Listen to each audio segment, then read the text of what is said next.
Ben, j'ai quitté pour le Maroc. J'ai été 6 ans absente du métier, justement pour aller vivre au Maroc, mais en même temps pour élever mes enfants, parce que j'avais besoin de leur donner du temps. Et quand je suis revenue du Maroc, eh ben, j'ai recommencé. Et c'est à cette époque-là que j'ai fait Country Centre-Ville. Je suis revenue avec un album et puis qui s'appelait Authentique. Et suite à cet album-là, on m'a offert, Radio-Canada m'a offert une émission de télé qui s'appelait Country Centre-Ville et qu'on a fait à Moncton pendant 3 ans. Ça a été un tourbillon, puis ça a duré pendant 7 ou 8 ans, jusqu'en 1999, où là, je suis tombée malade. J'ai été malade pendant 9 ans. J'ai une maladie pulmonaire, alors ils ont été obligés de m'enlever la moitié du poumon droit. Et ça a fait que j'ai été en convalescence pendant 9 ans. En 2007, j'ai fait une tentative de retour. Et ça a fait un coup de fusil. Et depuis ce temps-là, j'ai pas arrêté. J'ai jamais, jamais, jamais arrêté depuis ce temps-là. Je travaille, j'ai toujours des projets, je suis toujours en spectacle. En ce moment, j'ai 2 tournées sur la route.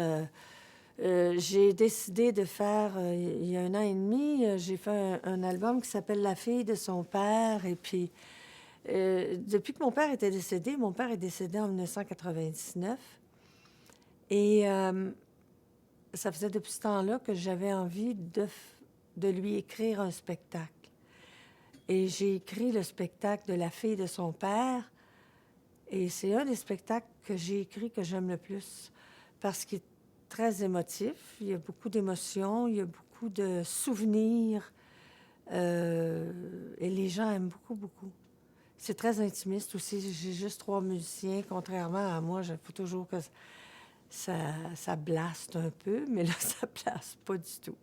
Moi, quand je suis arrivée là, premièrement, j'étais sans connaissance quand on m'a demandé d'aller interviewer Garth Brooks. Je trouvais ça, mon Dieu, qu'est-ce que je vais aller faire là? En plus que c'était une entrevue en anglais, je suis bilingue. Mais de là à faire une entrevue en anglais, et je ne suis pas une animatrice, une intervieweur, à ce moment-là, je ne l'étais pas. Je suis devenue par la suite, mais là, c'était comme une de mes premières entrevues.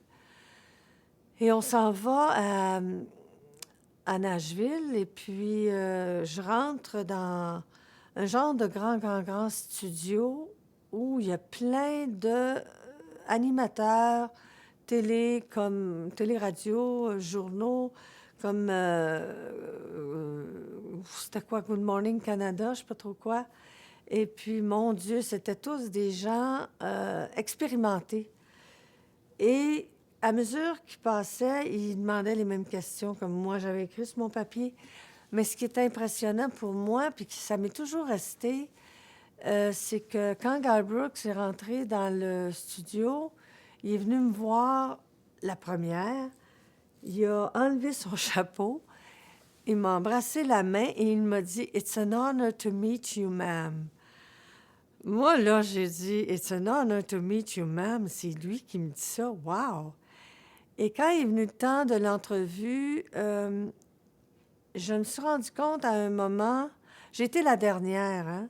J'étais la dernière, puis là, je me suis dit, qu'est-ce que je vais lui demander? Parce que là, j'avais l'impression que toutes mes questions étaient passées, mais moi, ça n'a pas été pareil. C'est lui qui m'a interviewée, finalement.